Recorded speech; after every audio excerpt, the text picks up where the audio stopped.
Because if you think about a large retail organisation, they have the luxury of maybe a few 100,000 kind of customers, and if the customer experience has got a few lumps in the road, that's going to be you're going to be able to manage that.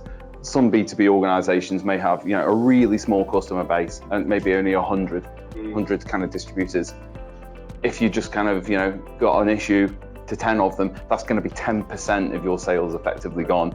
Customer experience is more important in B2B than it is in consumer space. If you kind of take those excellent customer experience companies and actually look at their financial performance against the Standard & Poor's 500, those leaders outperform that index by 22%.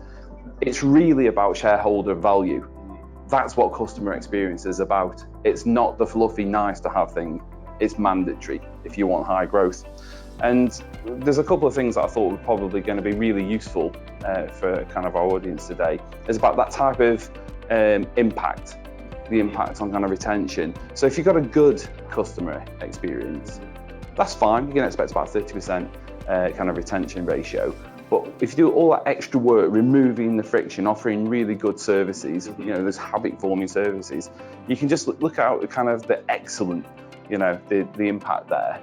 Offering excellent experiences jettisons, your kind of retention right up to 84%.